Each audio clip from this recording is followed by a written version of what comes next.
G'day and welcome to Perko's podcast, a podcast all about strategy, leadership and soul care.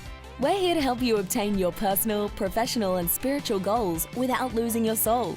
We hope that today's episode is refreshing and gives you a new perspective. Now here's your host, Jason Perkins. Well, g'day everyone and welcome to episode 29, part 1 of Perko's podcast.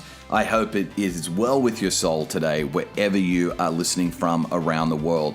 It has been so great to be back with you the past couple of weeks. In case you missed it, you got to check out the last episode that I just released with Steve Carter about his new book, The Thing Beneath the Thing, which so many people are raving about because it's an excellent, excellent read. It was a privilege to chat with Steve and hear about the new book, and we discussed all the things around healing from past wounds that help us move towards our fullest potential. Now, before I get to today's episode, I want to give a quick shout out to one of our listeners, Zach, who reached out to me after listening to the recent conversation I had with Steve, and he said to me, quote, "I'm so encouraged that God continues to grow people and use things for good." He goes on to say, "I'm so thankful to God for the depth of work He has done in my own heart through pain." Well, Zach, I am so pumped that these conversations are an encouragement to you. Today's conversation is a very important one for any leader wanting to reach their goals without losing their soul. I've had to learn the hard way that I think it's impossible to reach your goals in a healthy way without an incredible team of people around you. But here's the challenge. It's not always easy to find and recruit great team members, and it can be even more difficult to keep them. So today's conversation is about building a great team through a tool called a leadership pipeline. Another tool that I found incredibly helpful for teams recently is the Working Genius assessment from Patrick Lincione and the Table Group. The Working Genius is Patrick's newest teamwork model, which helps people understand how they can contribute to work most effectively. This tool can help individuals, leaders, and teams better leverage one another's strengths and understand how to be both productive and fulfilled at work. When I first heard about it, I thought, oh, here we go, another personality tool. But after engaging with it, I actually came to realize that I think it's probably 70% team productivity tool and 30% individual personality tool. I loved it so much, I got certified by the Table Group as a Working Genius facilitator, and I have now coached over 50 leaders using the tool, and it is increasing both the health of their teams and their productivity. If you lead a team and you want them to be both healthy and productive, you have to check out the Working Genius. You can find out more information about it at workinggenius.com. And you can schedule a free 30-minute consultation with me to see if it would be helpful for you and your team. You can do that by going to my Instagram account at Jason Perko Perkins and connecting with me through the link in my bio, or just shoot me a good old-fashioned email. hello@jasonperkoperkins.com is my email address. Well, it is my pleasure to introduce you to today's guest and my friend, John Finkelde. John pastored at C3 Church Hepburn Heights in Perth, Western Australia for 30 years. Now, before you get nervous, if you're not a church leader, everything that John shares in this conversation is relevant to leading in any organization, whether it's a business, a school, or not-for-profit. No matter what it is, it'll be helpful for you, so stick around. In 2012, John launched Grow a Healthy Church, a consulting and coaching ministry for churches and pastors around the globe. Since then, John has conducted over 140 on-site consults in 10 different church movements in Australia, New Zealand, the UK, and in Europe. John has two main aims when consulting with an organization. Number one, clarity. John brings clear and proven next steps that will improve an organization's health. Number two, boost. John understands the pressures of leadership and seeks to boost the hope and courage of its leaders. John has been married to Diane for 42 years with 2 married children and 4 glorious grandsons. In his spare time, John loves shooting things. Photography, that is. He loves also thrashing around in the surf, playing his guitar, and watching sport. John has written 6 books. He has a master's in leadership and a diploma in professional coaching. His most recent resource, which is the main topic of our conversation today, is 27 Ways to Build a Leadership Pipeline, which I believe can be so beneficial to leaders who are trying to equip other leaders. I hope you enjoy this conversation with my friend, John Finkelde.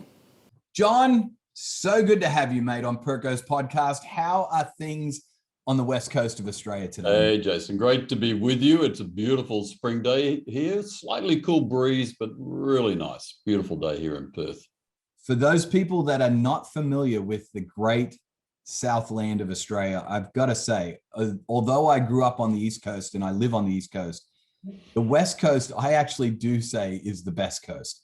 It is gorgeous, mate. You guys have a beautiful coastline in Perth and the sunsets are just fantastic. So I'm a bit envious of you today, mate. It is great, great climate, similar to Italy and Spain, Greece, those sort of areas of Europe, and beautiful sea breezes and some hot summers, but we all have air conditioning these days, so we get out of the heat, but glorious weather, glorious climate. And it's a big city, 2 million people, but got everything you want, but also it's a fairly relaxed, informal place. People are pretty laid back here, to be honest. Yeah, Perth residents are pretty cruisy and they're good people. They're good stock. Well, mate, I'm super stoked because we're going to talk about a new resource that you've just put out and made available primarily for church leaders, but honestly, as we talk about it today, leaders of any organization, this is going to be helpful to reaching their goals without losing their souls, which is the theme of the podcast. That's kind of our bottom line, is we want to help leaders reach their goals without losing their souls. And I think today's conversation with my friend John is going to help us do just that. But before we dive into some questions about the resource, mate, we do this thing called 60 Seconds with Perko. I don't know if you're much of a rugby league fan, but there was a guy named Peter Sterling, and he used to have a segment on the footy show called 60 Seconds with Sterlo. So this is basically my version. I'm going to ask you a couple of either or questions. I'd love to get to know you a little bit more through these questions. So coffee or tea, mate? Coffee. Yeah. Are you a coffee snob, John? No, travel too much to afford to be a coffee snob. Yes. I am actually a tea drinker, but I'm married to a coffee snob. Oh, wow. So when you mentioned travel, I understand their pain, because she would say, you can't be a coffee snob when you travel and you're in places you don't know that much. So anyway, Apple or PC, mate? PC. Okay, interesting. Yep, can't do Apple, tried, can't do it. Love Windows, Android. I'm all good with that stuff. My wife got into iPhone for a while, did my head in. I said, no, you go on Android. Okay, that's awesome. Keep it in the ecosystem if it's going to be in the house. Beaches or mountains, mate? Oh, this is a hard one. Both. We live by the beach here in Perth. So I love the beach, but whenever I travel overseas, I want to see mountains. Okay. Can I ask you favorite mountains that you've been to overseas? Oh, I'd have to say Mont Blanc. We landed on Mont Blanc in a helicopter in France. Wow. On a beautiful day, no clouds in the sky. And this helicopter ride took us right up to Mont Blanc and landed on the peak. Didn't get out, of course, but I can say that I've summited Mont Blanc in Europe. And you've done it. You've done the summit the smart way, the easy way. Yes, yeah, that's brilliant. I bet it was spectacular. All right, dogs or cats? Dogs. Okay. Yeah, dogs, but I'm not a really big dog guy. Both my kids are married, got dogs, and it's they're a bit annoying, to be honest. Okay, so you would just prefer a home without pets in general. That would be goldfish are fine. Okay, goldfish, yeah. Easy maintenance, that's for sure. That's it. Netflix or YouTube? Netflix. Yeah. All the way. Call or text? I like calling people, actually. I just this whole deal of you meant to text before you call someone is just so foreign to me. I can't get into it. If I want to talk to someone, I just call them. If they don't answer, they don't answer. I don't get that new thing. I'd love to know the year when we had to start emailing or texting people to set up a time to talk. I know. It's got to have been in the last decade or so, that's for sure. I think so. Yeah. Passenger or driver? Driver. Okay. Yeah. Podcast or music when you plug in? Podcast. Love podcasts. Good answer. That's a good answer. that's a right answer on the podcast, isn't exactly. it? But I'm not a big music person. I like music, but if I put the AirPods in, I'm going to be tuned into a podcast. Yeah, cool. What's your go-to podcast, by the way? I'd love to know.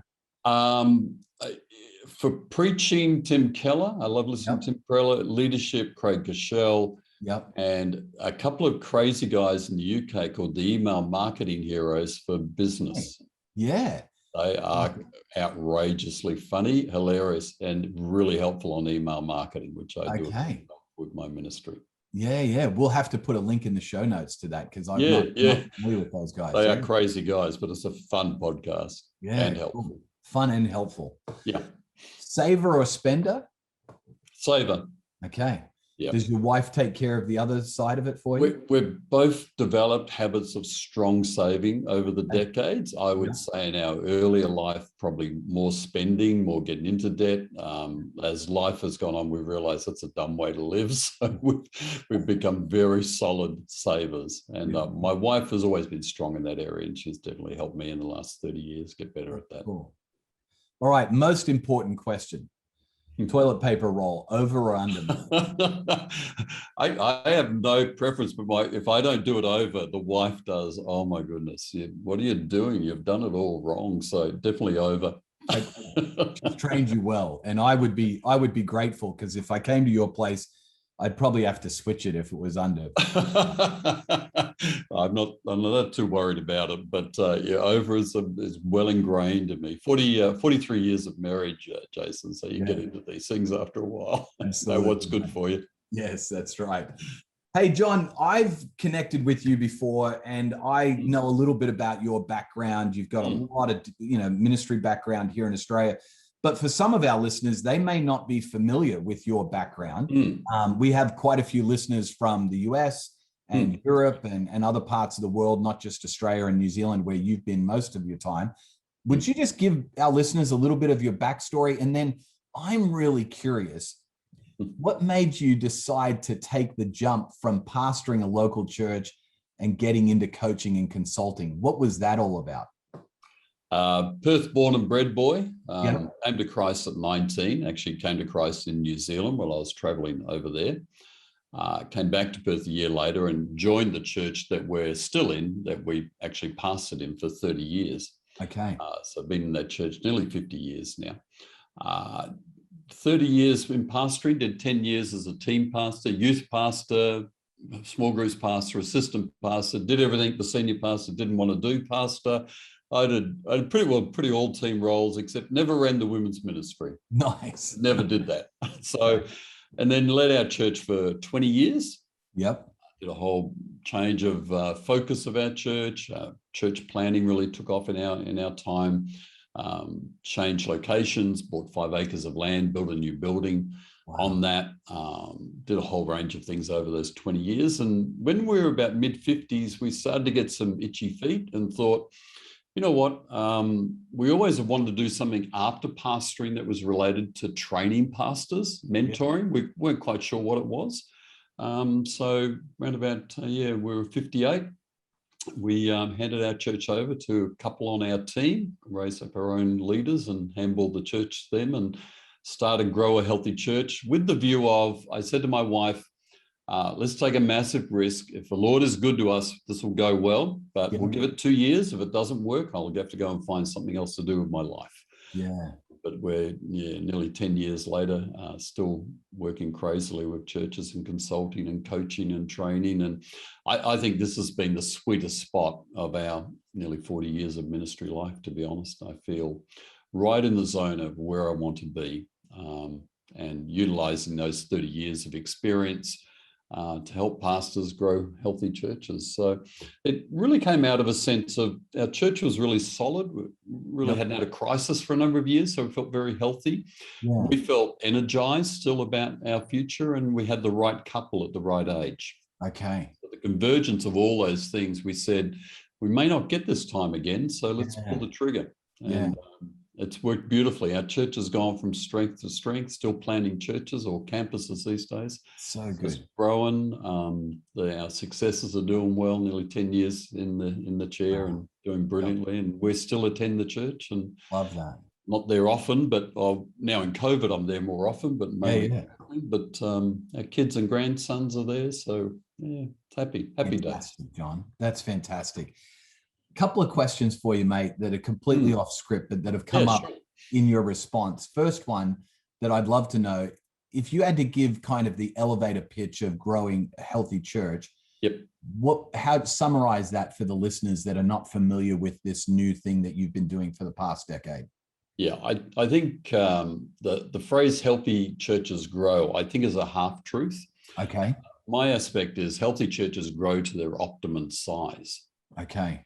So I think when a pastor says healthy churches grow, if their church is not growing, they say we must be unhealthy. Or if my church is growing, it must be healthy, which is not always true. Unhealthy things grow. Cancer grows, weeds grow. So even unhealthy churches can grow.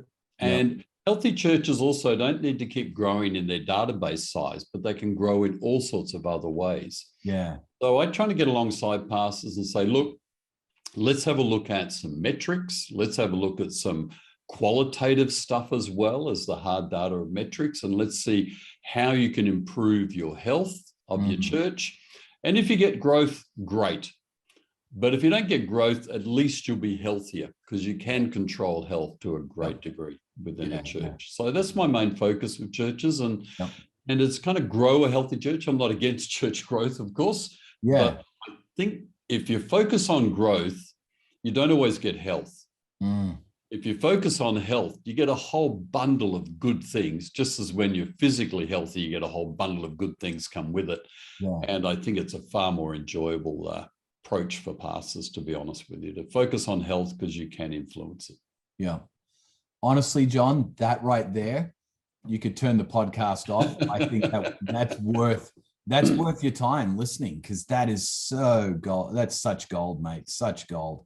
Thank you. Hey, I'd love to ask another follow-up question from my first one on your background. You said that the last 10 years, the last decade, so I'm assuming we're talking late 50s and mostly 60s, has been your sweetest. I've actually heard that from a few people recently that are in their late 60s or even 70s in ministry.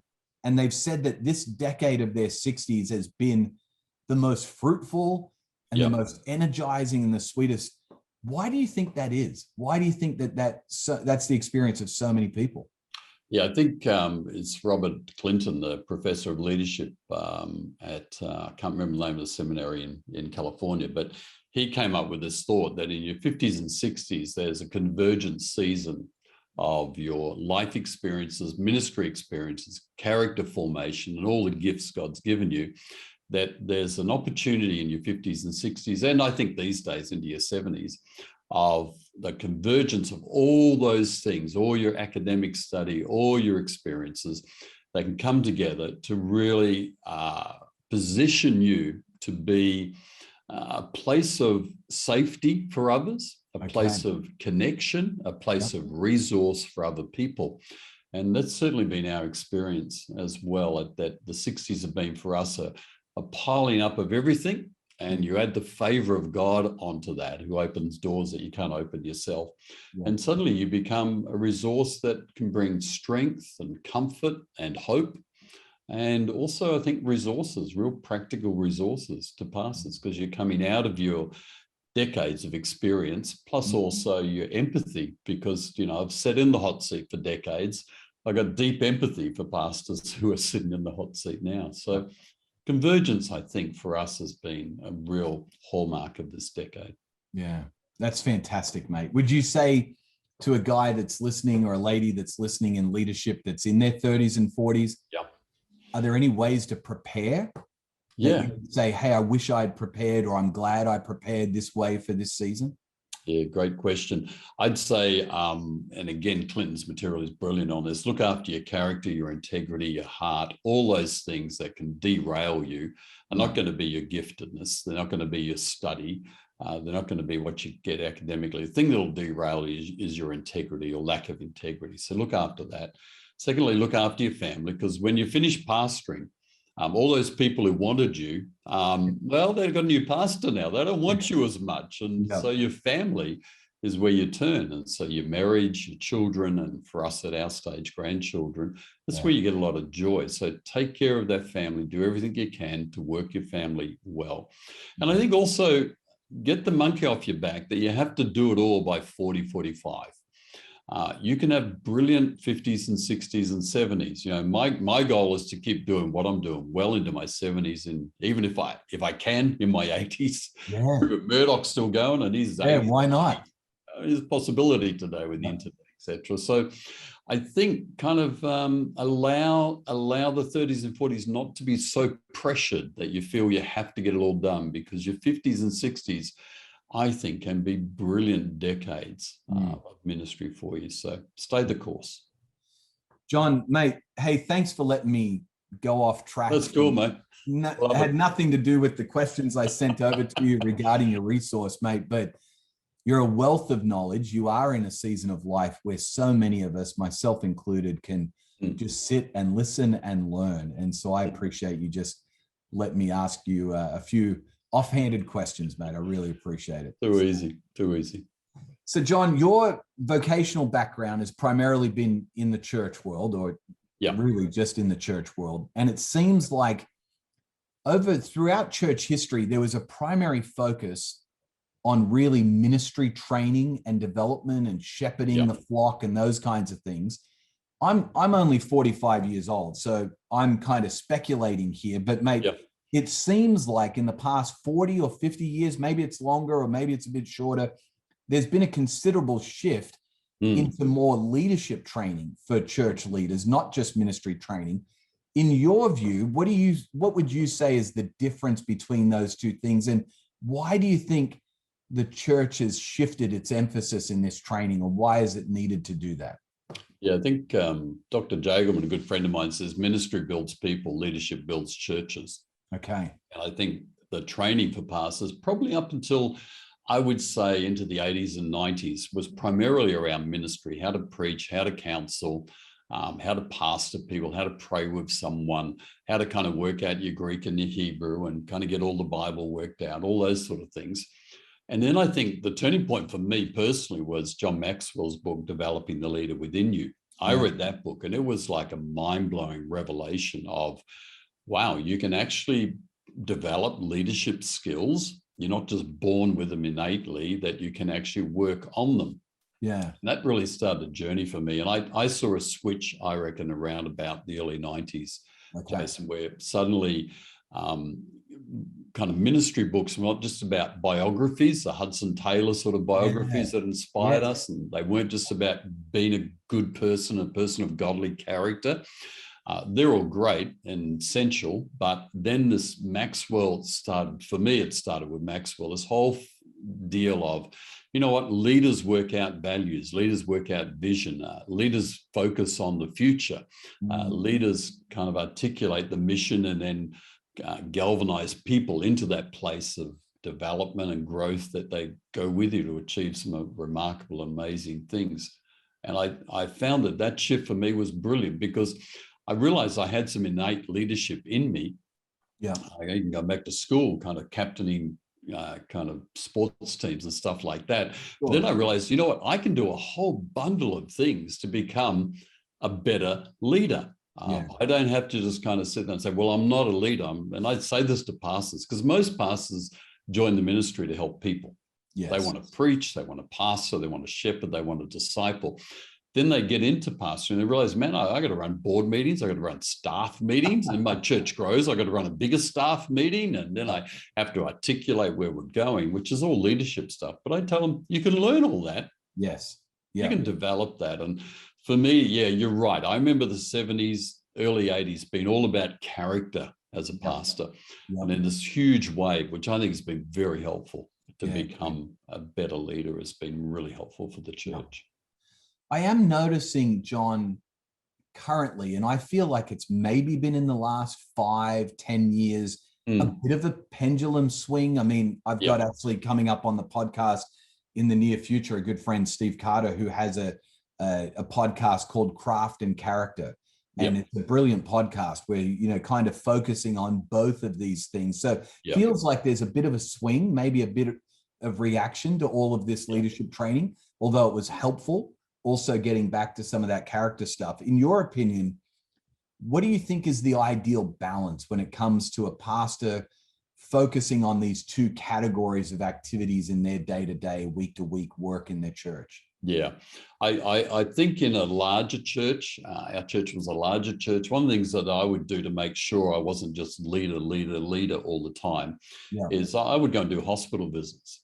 Okay. And it would remind me of just how fragile life is and how difficult and challenging life is for people. So doing hospital visits or going around to doing some pastoral care.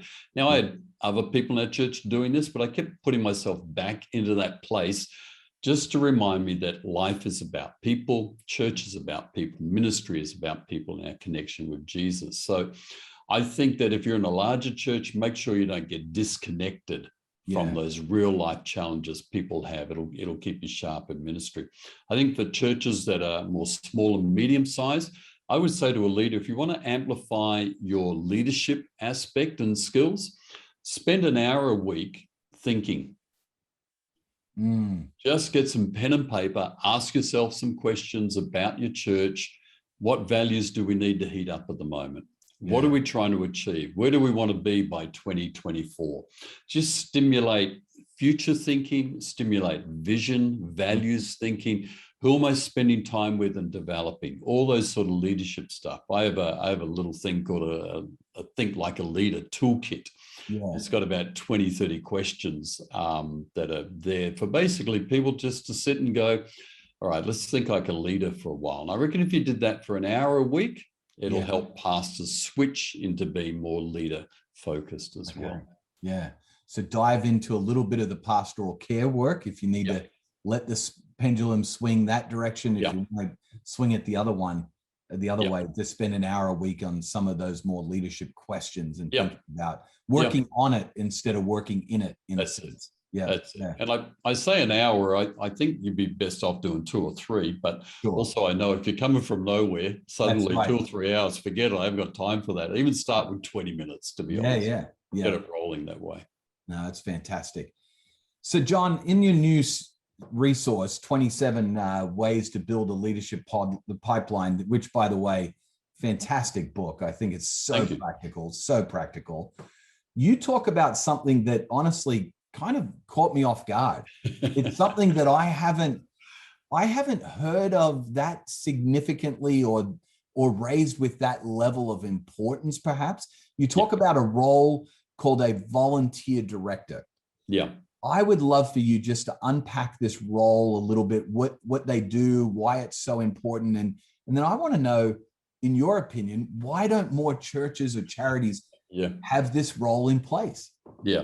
Churches are volunteer intensive organizations and always will be. We'll never have the money and probably don't want the money that you can employ way too many people. I think you want to spend your money elsewhere, but we'll always need volunteers. So it's always been strange for me because we've had a volunteer director's role in our church probably for about nearly 20 years. Wow. And it surprised me going into churches that here are churches that are utterly dependent. I mean, utterly. Can you imagine on a Sunday if all the volunteers strike? They say, we're not working today. I mean, you would not have a worship crew. You wouldn't have multimedia. You wouldn't have a kids ministry.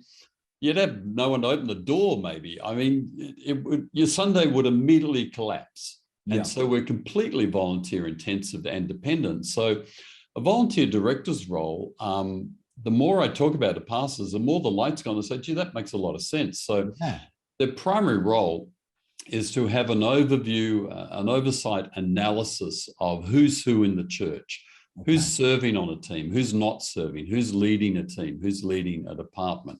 So they have an overview of it. They're not meant to recruit everybody and sort everybody's rosters out. That's not their role. You can do that via departments, but they'll run your annual recruitment drive. So they'll make sure that your annual recruitment drive is brilliant.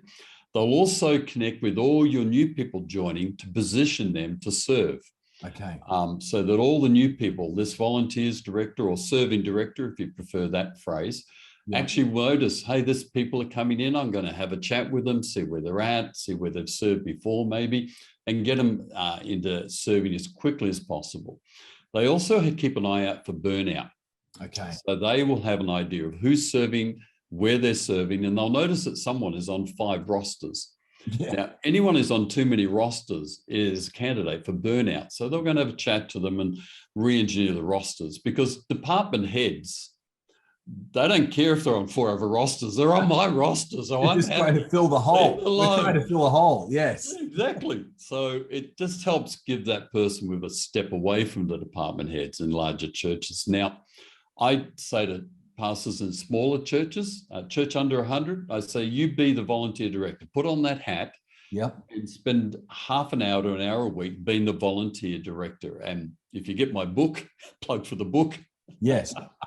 It outlines all the things that you can do, but just start doing it. Spend an hour a week just looking at your volunteers, kind of analyzing, thinking about them. Look who's in a candidate for burnout.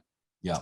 If you're a church of over 100, raise up a volunteer to do the role. If you're a church of 200 plus, start paying someone 2 or 3 hours a week to do it, because the payoff will more than pay for itself. Absolutely. Because if you get a new family in the church and you get them serving quicker because of the volunteer director, I'll guarantee this for you, Jason, they will start giving quicker. Yeah. They will pay for your volunteer director. Just a couple of families more than cover that easily.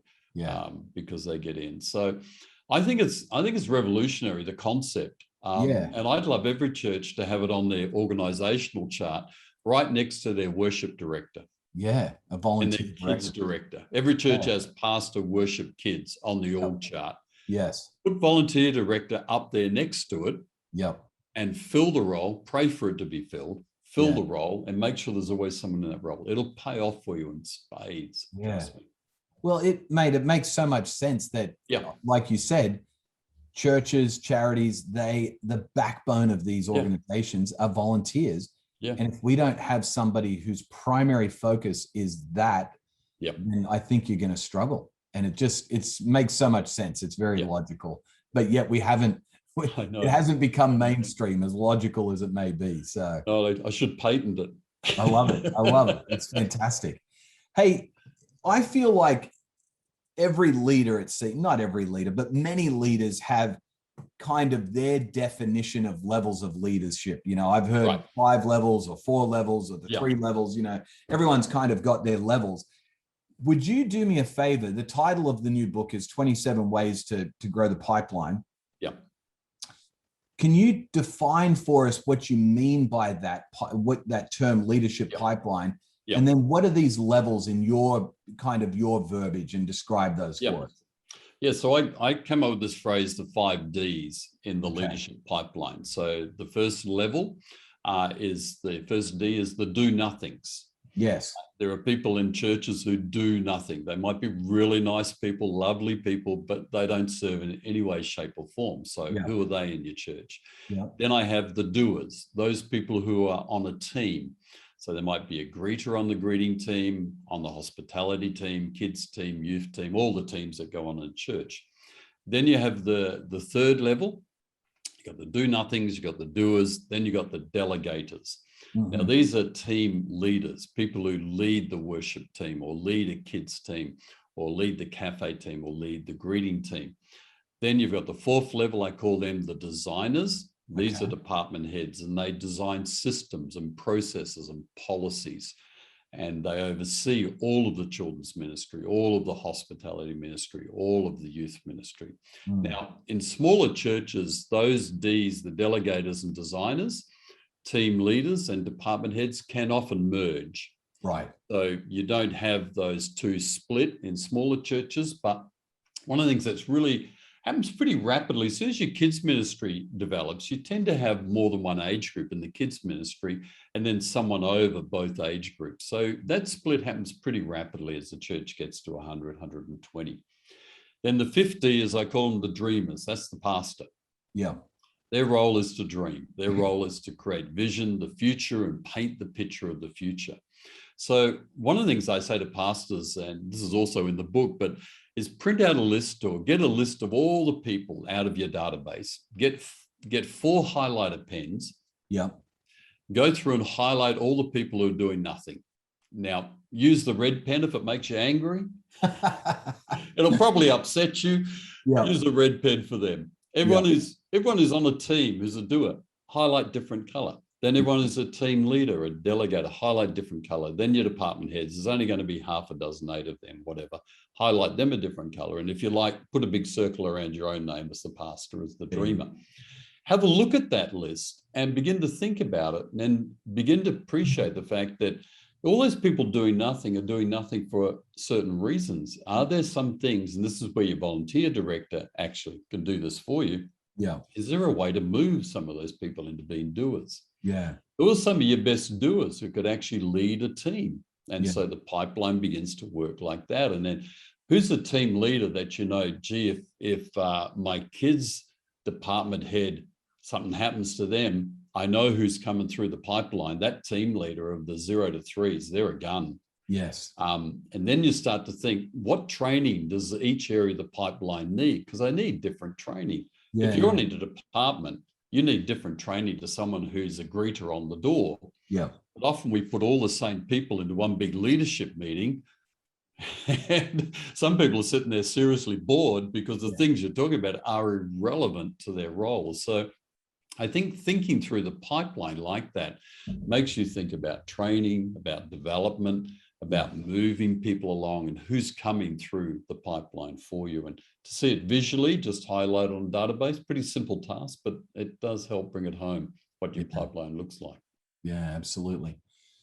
When people sign up for ministry, John, I oftentimes tell them that you are signing up to forever recruit volunteers.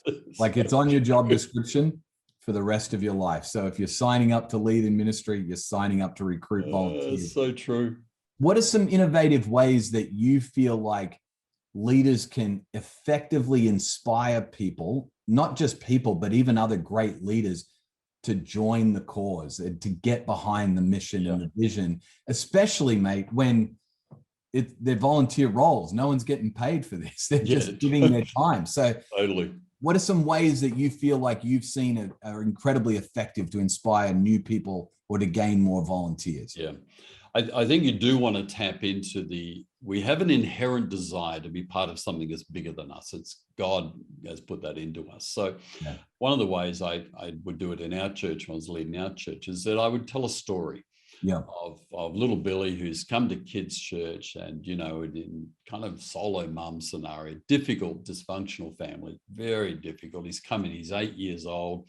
You know, he's a little bit worn out. He's a little bit isolated, a little bit shy. But one of our leaders has just sat with him every week during 6 weeks of his first 6 visits. And they've talked with him and prayed with him and shared with him. You know, on the 7th visit, Billy gave his life to Jesus. Yeah. And that little kid now has got a smile and hope. And you paint the picture of change that goes on in a child's life or a young person's life or someone's life because someone volunteered. Someone was willing to put on the funny lime green T-shirt that says they're a kids worker and was able to sit with this poor little lonely kid and just help them come to a place of love and hope and then also come to Christ as well. So I think telling stories about life change connected to the bigger purpose of what we're in and what we're doing here is a huge way to recruit people. Yeah, I think we used to run, when I was leading our church, we would have at the start of our year on our Vision Sunday, we would do massive awards for volunteers of the year awards, and we'd play like we'd let people know they needed to be in church, wouldn't tell them what's going on, and we'd play big Hollywood music, sort of big stirring music while we announced the volunteers of the year. You know, they'd come out the front and people would be standing, cheering, clapping, and Aussie crowds are not given to that much in church, but we found this on a Sunday, people would love the sense of celebrating key volunteers in our church, and we do that year after year. So I think celebrating volunteers, really making a deal of it, doing in front of the whole church, in front of their peers in leaders meetings is vital. And also lowering the barrier to entry. So we talked about a first serve. Take a volunteer role for a test drive. If you don't like it, you can just give us the keys back and move on. But have a test drive. And this is a key aspect of the volunteers director, is they would coordinate the test drives, the first serve. So people would be able to have a go without getting on a roster. So they'd give it a shot. They'd sit with the sound guy during a service and don't touch any dials yet. Just watch me and observe. All right, you can push that dial. Now, what's it like sitting back here with this big desk? You feel like you want to get into it. So they have a couple of goes at it and say, gee, I love this sort of geeky stuff. This is brilliant. All right, good. We'll put you on the roster and you can get trained. So low entry to no low barrier rather to entry level serving. So people get a taste without commitment. Yeah. I think it's so important to give people that little taster where they go, okay, yeah, it's a bit like you walk around a supermarket, they can be handing out little tasters of new products and I'm not buying anything, I'm just having a little taste. Right. Have a taste. And then of course the relationship with the volunteer director is there. They can then talk and it may work out they didn't like that. Okay, well, let's try something else according to your passion. So there's a few things that we've done. Oh, it's fantastic. I love the test drive because so often in churches, I feel like people ask for volunteers and it seems like you're signing up for a life commitment in the nursery or in whatever ministry area. And you're like, oh, I guess I'm doing this for the next 60 years, I guess, as long as I'm going to this church, I'm stuck in this. So I love that the test drive gives that volunteer an out and it's clear up front about that. Yeah. So John, we've talked about gaining volunteers. I want to kind of shift the conversation towards some training of volunteers. And I just want to tell you, mate, some leadership training experiences I've had in churches, especially, and I'm probably guilty of even putting some of these on, have been so boring. Like you've had to go to these experiences that quite frankly, you feel like you just had to endure it. Yes. And I feel like too often, you even mentioned it, churches are using methods, for instance, trying to train every level of the leadership pipeline in one setting. So you lose, 80% of the crowd when you're trying to talk to 20% of them type of thing. I would love for you to just kind of give us some ideas around creating a training culture that not only is effective, because we do need to train people, but it's also so inspiring that leaders want to come and be a part of it. What does that look like? Yeah, look, years ago, I started looking at our leaders' meetings and thought exactly like you, these are boring as spit, man. Seriously, why would people come to this? And what I found was that it basically was a repeat of Sunday. We'd sing some songs, we'd do a couple of announcements, I would preach, someone would preach, and we'd have a coffee and go home. And it was just like Sunday on Groundhog Day. And I thought, let's trash that, completely turn it on its head, do something completely different. So I'm a huge fan of starting with food and coffee, let people, which allows the latecomers to arrive without feeling bad.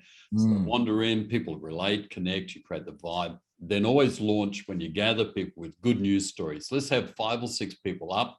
You've all pre-arranged this, so you're not going to have someone there stand there for 10 minutes boring us. They're going to be short, sharp, to the point, maybe even interviews where you talk about great things that God's doing in your church. Yeah. Give them a bit of insider news, so some juicy gossip, godly gossip of stuff they're not going to tell the church on Sunday. You're the in crowd. You're the guys bearing the burden. Here's a few things on the inside.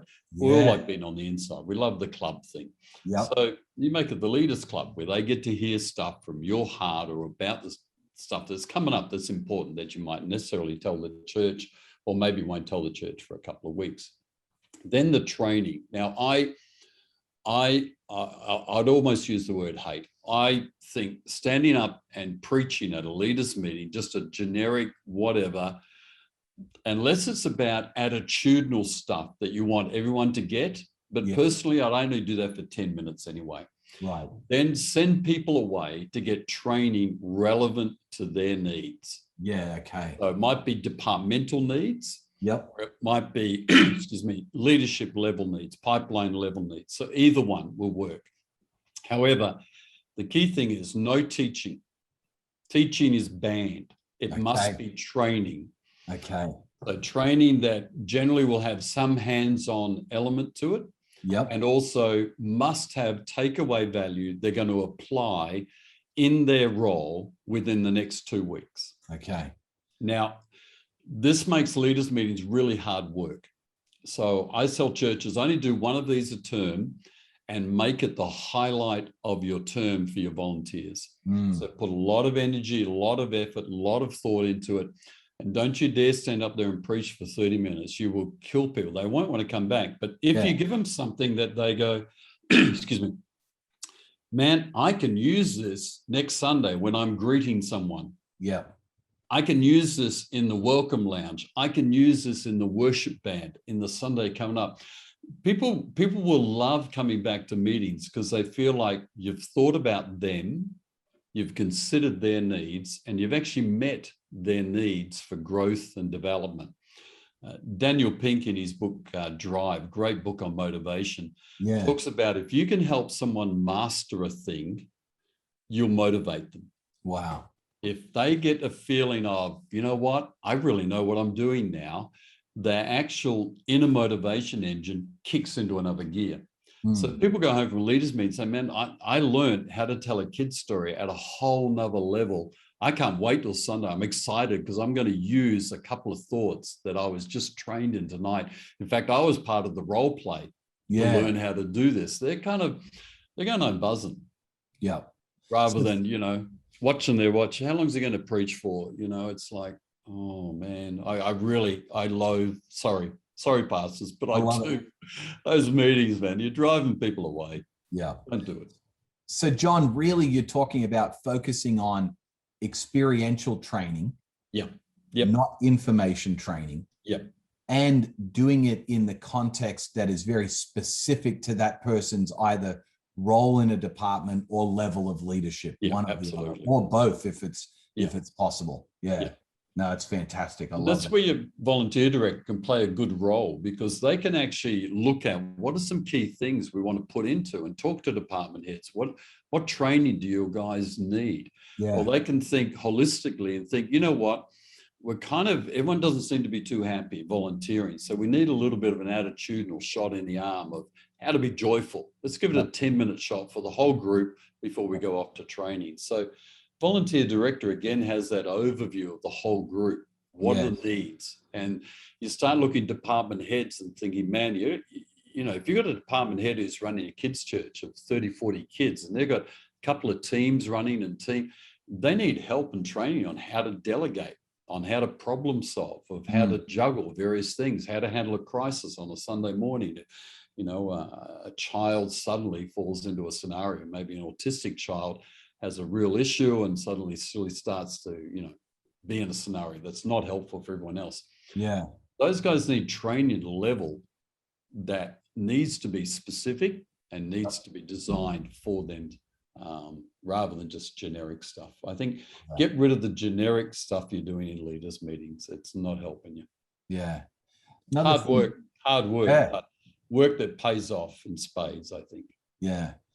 Another thing that I'm noticing, John, in not just churches and charities, but even in large for-profit organizations, is that I find sometimes leaders, either they're unaware or they're not paying attention to the fact that it takes a lot more effort to gain new employees or volunteers than it does to retain their existing ones. And yet the back door, it seems, is wide open sometimes. Talk to us about what are some of the best ways you've seen leaders keep their most important asset, these incredible team members? As you've said, volunteers are the backbone of the organization. So how do we keep the existing backbone healthy and strong? I think you got to keep purpose front and center. Okay. So the why. So, people can know how and what and when and where, but if they forget why, again, they're a candidate for burnout. Yeah.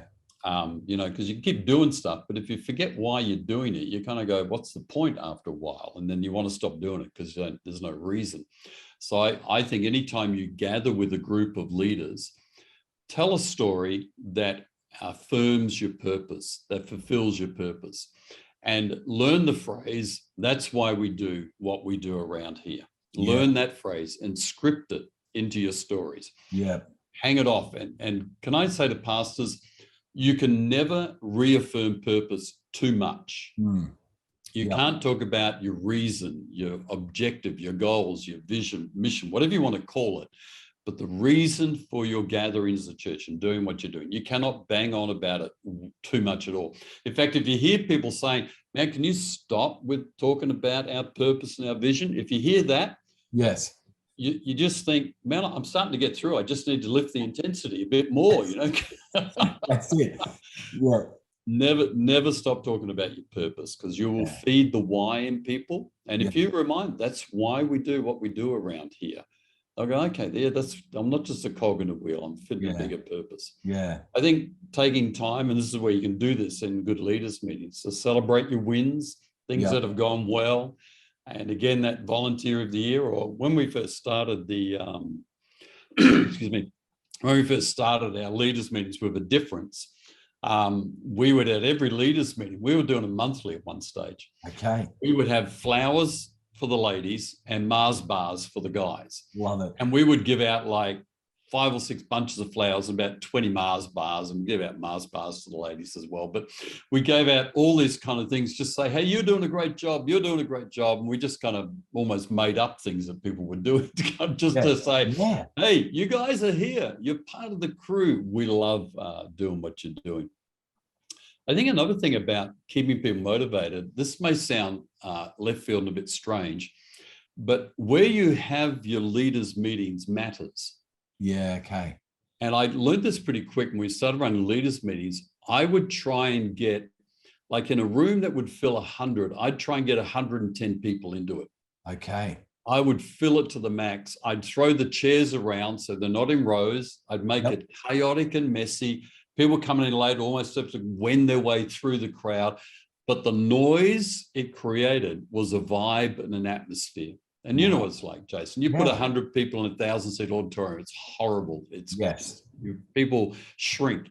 You put 110 people in a room for 100, and they're kind of like noisy, it's smelly, it's kind of whatever. But there's a sense, as soon as you say something, isn't it great to be here? Enough people go, yeah, suddenly that feels like a roar coming. Yeah. I think organizations, not just churches, underestimate the power of atmosphere and those sort of gatherings. The other thing I do, especially with department heads, is focus on outcomes, not on process. Okay. So when you get a department head that you're chasing an outcome, it might be that in the youth group, we want to see 6 teenagers baptized this year. Yeah. Let them go about it the way they want to go about it. Let them do the discipling how they want. As long as the outcome is reached, Pastor, be happy. Yeah. Don't meddle. Just stop meddling in people's processes. Let them have their way. Let them have their personality. Let them have their style, and get focused on outcomes. Agree on outcomes with that department head or that team leader. Then focus on them. No one, I've never met anyone yet, Jace, I'm sure you haven't either, who's loved to be micromanaged, especially when they're well skilled and equipped for the role. Maybe when they're training, give me a bit of extra help, but let me get on with this and do it. So no one emotionally does well when they're micromanaged. So let people get on with it. And people, you know, they say people don't leave bad jobs, they leave bad managers. Yes.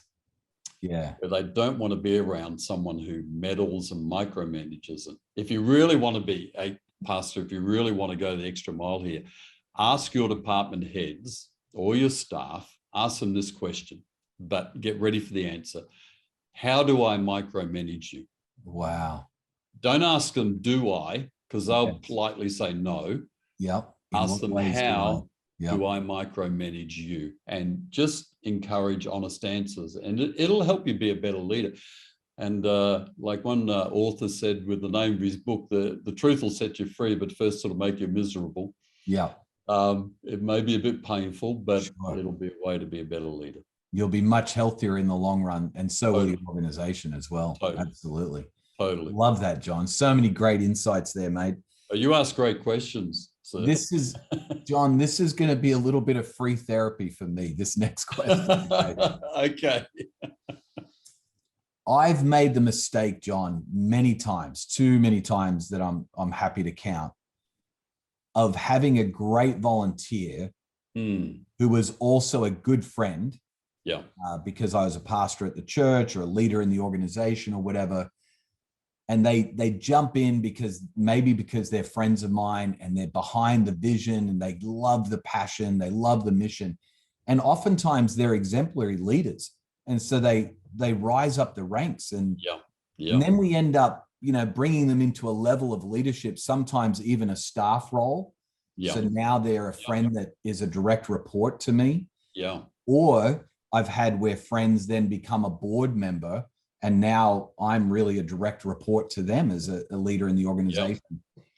And I've failed, John, so many times of managing and navigating this idea of kind of authority and dual relationships type of thing. Yeah. I just love, mate, as my therapist, free therapy.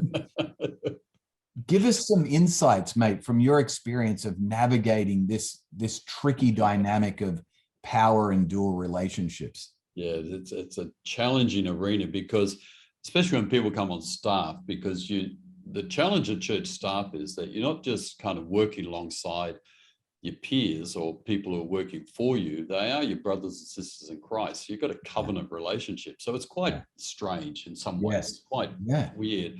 And also you get the scenario that I know when I was pastoring with our staff, that people come on your staff as an employee to do a role, but then over the years, you develop this bond and friendship that remains for years, even after you've left or they've left. But you can't help but develop friendship. If you've got any sort of outgoing aspect of your personality, you tend to build friendship even in that workplace. So I heard a teaching years ago that has helped me significantly about Philippians 2, Epaphroditus. Yeah. And Paul calls Epaphroditus a brother, a fellow worker, and a fellow soldier. And I see these three aspects of relationship as three hats. Okay. So the brother is the baseball cap. You've got a baseball cap on at the moment. Yep. Kind of like it's a friendly cap. It's a cap when you're going for a walk or you wear a sport or a family picnic. That's the cap. So you put on a hat with your staff and those key people who are direct reports or people who got that relationship with you. You put on a hat with them at times that you're family. You're my brother, you're my sister, we're friends, and I got the family hat on. Then you've got the laborer hat, which is the hard hat you see on a construction site. And there are times that when you're working with that direct report, that person who is a friend, where you don't have the baseball cap on, you have the construction hard hat on, and you just have to get about the workplace and get the work job done. Then there's the soldier hat, and that's the battle armor. Yeah. Helmet. It's the battle helmet that you wear, where you as the leader, the pastor, is saying, there's the hill, we're going to take it, we're going to shed blood, this is going to cost all of us, but we're going up that hill and we're going to take it. Follow me, here we go, off and running, get into line, do the job of following where I'm leading you now. Yeah. Now, those three hats, you're going to wear possibly all three hats in the space of a matter of days and sometimes hours with your staff, with your direct reports. So what I say to pastors is grab your Bible, sit down with your team and teach Philippians 2, Epaphroditus, teach them the three hats, even get three of those hats if you can get a battle helmet from a second-hand store, and show them. There are times I got my cap on, times I've got the hard hat on, times I've got the helmet on. Yeah. And you have to discern when I'm in a conversation with you, this is part of your job, discern which hat I'm wearing. Yeah. So if I'm having a chat with the hard hat construction on, we're talking about work, don't pull the friend card on me. Yeah. Don't pull the, hey, bro, what are you doing? What are we talking like this for? You've been a bit tough on me. The accountability, man. Come on, ease up. Say, man, you got the wrong cap on. Get that cap off. Get the hard hat on. We're having to talk about work. You're still my friend. You're still my brother, but you got to get the right hat on. And sometimes I think once you train and teach your staff, and even inducting people onto your staff, induct them using this teaching as well and explain to them. And sometimes maybe in a conversation, you might even start the conversation with, you know what, today, no baseball cap. Yeah. I got the hard hat on. And they'll go, oh, okay. Sit up a bit straighter. we're going to have some serious conversation here. Yeah. And that way it frames it that you are still my friend, but there's a reality where I will be your boss at times, and I will pull that hat on. And I've found that teaching so helpful for me and so helpful to give to my staff and those people around me, that I've found, because I've had staff that I've had to have seriously difficult conversations with, and accountability, and like, come on, if you don't lift your game, what am I going to do with you? You can't just be cruising here. And at the same time, the next day you're saying, look, I love you. You're my brother. It's okay. But yeah, it's a tough one. Not easy. John, that's super helpful, mate. I'm stealing that one. I will give you credit. I stole that originally, so don't worry, worry about the credit. But I love the common language though that it creates on the staff. Yeah. So everyone's clear, and I love the visual. I think, I'd probably just have those 3 hats on the bookshelves in my office as decoration that you can explain it all the time. That'd be a smart move, actually. I reckon put the hats around the office somewhere. Yep, totally. No, it's great. I love that. Mate, this has been such a fantastic conversation. I want to kind of circle back around as we wind down. Sure. We've talked a lot about what I would consider leadership activities that are very kind of externally focused. Yep. But at the beginning of the conversation, we chatted briefly about this idea of the health of the leader is going to be the health of the organization. And I really am convinced that your internal health will eventually be revealed in your external health. It will come out. Yeah. So I would love for you to just share on a very personal level, how do you care for your internal health? We talk about soul care, John, on the podcast. We define it this way. We say it's tending to the garden of your inner life. Wow. So how do you tend to the garden of your inner life? And then how do you do that for people in your leadership pipeline? How do you help them with that? Yeah, wow. It's a great question and a huge focus, I think, in this particular pandemic season as well, Jason. I think it's massive. I'm in my home office study right now. Over here is a chair. There's an IKEA chair right there. Yep. So 4, 5, 6 mornings a week, I sit in that chair, sit with the Lord. I've got my, I'll go off shot for a minute. Got my big paper Bible. Love it. I used digital Bible for years, but I found too distracting. Okay. I would go, what's on my calendar? What's on Facebook? And suddenly I'm in a whole nother zone. So I went back to a paper Bible, and I've got a little wristwatch sitting there as my timer. So no phone in here. Yeah. The start of the day is coffee. Okay. Sitting in the chair, Bible, reading, praying, hanging out with the Lord. And I do that 5, 6 mornings a week. And sometimes it'll be short, 5, 10 minutes. Other times it'll be 30 minutes. Sometimes it'll extend 40 minutes, whatever. I just find that if I don't continue my relationship with Jesus and keep that fresh, everything else has got a dodgy foundation, I would say. It'd be a foundation that's shaky. It won't last. So all the principles, all the work, I think, starts from a relationship with Jesus. And it enables me to do confession, reflection, thanksgiving, bring prayer requests to the Lord, a whole range of different things. And, after walking with the Lord for nearly 50 years, it's just a relationship thing. Yeah. I also, one of the things I'll do after we've finished chatting is I'll go for a walk. Go for a walk a number of times a week. I'm in the gym as well, but I like going for a walk, and I'll stop at a cafe. There's a cafe where I walk, and I'll stop there, and I'll have coffee, and I'll look at the ocean, and I'll pull out my Twitter feed and check out what's happening on the news and sport of the day, and I'll text a few friends, and I'll probably be down there for about an hour today. I've got spare time. Probably just sit there for an hour and just chill and relax. And really, I've been going hard today. I've been working for about 6 hours already today. I'll just take time out and refresh and renew, and it'll be in a beautiful sunny day in the fresh air. And I'm doing that more this year. I'd say probably this year, because on my walk, I found this cafe, and it's almost hard to walk past without stopping. It's a magnet. I love it. And I find going to cafes for me, especially not being able to travel much at the moment, just gets me out of my home office, out of my routine, stops me, and I'm not doing work. I might do the odd message, but I'll message some silly messages to friends and just carry on a little bit on WhatsApp and just kind of unwind. I think probably another habit that I've got is about every 6 to 8 weeks, I'll sit down and I'll use my Think Like a Leader toolkit and my reflection toolkit. The personal reflection one is a bit more about me, my family, my marriage, my grandsons, my kids, my friendships, all those things that are about me, my fitness, my heart health, if you like, my inner health, my soul.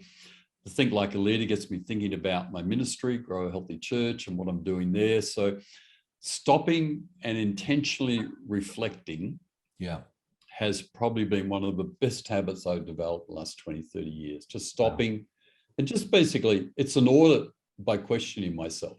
It's just a self-audit that just keeps me realigned back to the important things. Because if I ask myself, how's my marriage going? I've got to think, well, when was the last time Di and I went out for a meal? When was the last time we sat down and talked about our future? We talked about us. Are we doing enough together? We're empty nesters. Are we living too much separate lives? All that sort of stuff. I think that they're probably some of the habits I've got that I think, 40 years, I've never suffered a burnout myself. I've been exhausted, worn out. I've went through a period of depression, but burnout is something that I've escaped from. And I think some of the habits of prayer, reflection, I'm a huge fan of this. Actually, this stage of my life, I take 7 weeks holidays a year, Jason. I'm at that stage where I can take more time out. But every year I would always take 4-week blocks of holidays, just totally unplug. And I think those habits have probably kept me. In terms of people that you're leading, I would say probably modeling this stuff has been the biggest impact of, I talk about my prayer life with my staff.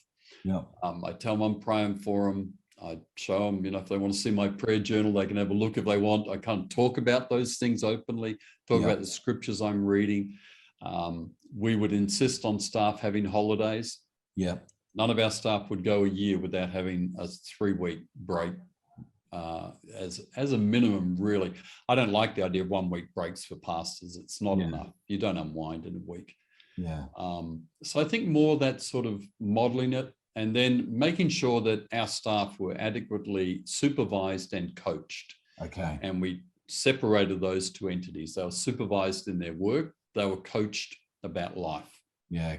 And so making sure that they had supervision to help them with their work processes and everything, but also that there was coaching and mentoring. And I even appointed on our staff, one of our more senior staff members. She had a real brilliant gift in counseling, pastoral care. I made her our staff chaplain. I said, if you want to talk to Jenny about anything, it can be about me, I don't care. You can talk to her and she will keep it in complete confidence. I will never know who goes to see her or what they talked about. I don't need to know about it. But if you need someone that you can trust, Jenny's the go-to person around here if you want that. Now, if you want high-level counseling, sure, we'll help with all that, whatever. But just having a staff chaplain was an interesting move, just to have that, even just have it available, send a message. That, you know what, we care about who you are, not just what you're doing.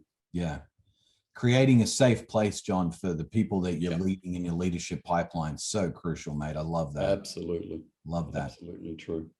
Mate, this has been a fantastic conversation. I feel like you've given us way more of your time than what I asked for. Mate, you've mentioned a couple of times, or not a couple of times, several times now, some tools that you you use, but that you also make available to the people that you do coaching and consulting with. If people want to learn more about your coaching and consulting, and even this new resource, the book that you've just put out about the leadership pipeline, how do people connect with you? How do they track along with your ministry and what you're doing to serve churches? Probably a couple of main places. One, our website is growahealthychurch.com. Get on there and you can send me a message direct from the website. If you want to connect with me in any way, shape or form, there's lots of resources, both free resources, blogs and videos and all sorts of things on the website. I also have a Grow a Healthy Church Facebook group. Has about 1,300 members in it. So if you're a pastor or a church leader, just get on Facebook, search Grow a Healthy Church, the Facebook group, and just click the join button and jump into the group. We have an active group in there. I'm in that group regularly, pretty well 4 or 5 days a week. I'm in that group. Yeah, great. Chat to people and so on. So, and also do content there. And I have a Hub Resources group, and there's details of that as well on the website. Yeah, all those tools and toolkits that you mentioned, I know are all in that hub. And I love the fact, John, you have graciously offered people a trial of it. Absolutely. Allow people to kind of do a test drive like we talked about with volunteering. Make sure it's value to you, and make sure that you can really use the resources. So I would highly recommend. Highly recommend. Go check it out, growahealthychurch.com, and then check out the Facebook group as well with the same name. Mate, thanks again. Any final words? Is there anything you just wish that pastors would hear if they didn't get anything else out of this conversation? Is there anything on your heart you hope they hear? In the next 12 months, take a 4-week holiday. Okay. 4 weeks all together. Yeah. Some guys will freak out at the thought of 4 Sundays away from their church. I know. Well, if you can do 4, do at least 3. Three Sundays, take extra time either side, take a whole break. Yep. If you've never done it, and some pastors have never done it, you will feel unbelievably refreshed after it. Yeah. That'd be my one bit of advice. Yeah. And I would love, John, I know you'd be happy to help. I'd be happy to help as well. If you're thinking, no way could I do that. I actually help leaders, and I know you do plan for that type of thing. So totally. You get it ready so you can walk away and actually unplug without feeling guilty or nervous, so that you can really enjoy the break. I highly recommend. Great suggestion, mate. I love that. Great piece of advice. Good on you, Jason. Thanks so much. Thanks, John, for your time. No worries. Well, friends, that was a fascinating conversation with John with so many helpful insights. And I got to tell you, the thing that stood out to me the most was this idea of the 3 hats that we wear as a leader. Sometimes when working with volunteers or even staff members, we have to put on the hat of a leader and ask people to charge the hill and maybe take new ground. Sometimes we have to put on the hat as the boss, and so we're kind of putting the hard hat on to talk about the things that we need to improve on and the things that we need to change. And sometimes we wear the hat of a friend, and that's the hat that just is encouraging people and is a friend to them. But needless to say, I have not always done a good job of wearing the right hat at the right time. Oftentimes, because I'm a people pleaser, I'll try to wear the hat of a friend most of the time when I need to put on a different hat. And that particular insight was so helpful and something that I'm going to take and use into the future. I don't know what you're willing to take away from this conversation, but I hope you found something useful for you, and I'd love to hear about that. In fact, if you haven't already, I would love for you to go to my website and sign up for our weekly emails. It's a great way to stay connected with the conversations that we're having and to get resources that help you reach your goals, but also care for your soul. And if you'd like to sign up for that weekly email, you can go to my website, jasonperkoperkins.com, and I promise when you sign up, we will not inundate you every day with information just to fill your inbox. We'll just simply hit you up once a week to let you know about new episodes and about new resources in caring for your soul and reaching your goals. As always, I'd love to hear from you if you're finding the conversations helpful in feeding your soul lately. Specifically, I'd love to hear what your takeaway was from this conversation. This podcast is all about helping people to reach their goals without losing their souls. And it is a conversation. It's not just a one-way monologue. We want it to be a dialogue. So feel free to reach out to us. We love hearing from people that love listening to the podcast. Probably one of the best ways you can do that is by emailing me, hello@jasonperkoperkins.com, or hitting me up on social media, especially on Instagram. Shoot me a DM. Jason Perko Perkins is my handle on social media. Also, it'd be great if you'd share these conversations with people that you think might find them helpful. You can do that via social media, or you can leave us a rating and a review on your preferred podcast platform. That is a great way to get the word out to as many people as possible about these conversations, and I'd really appreciate it if you'd share it with others. Our dream here at the podcast is super simple. We just want to see a generation of leaders reach their goals and at the same time hear them say with authenticity, "It is well with my soul." Thanks so much for your time today. I really appreciate it. I look forward to connecting with you online throughout the week, and I can't wait to share with you a brand new conversation next time with Brian Heasley, a new friend of mine. Until then, cheers.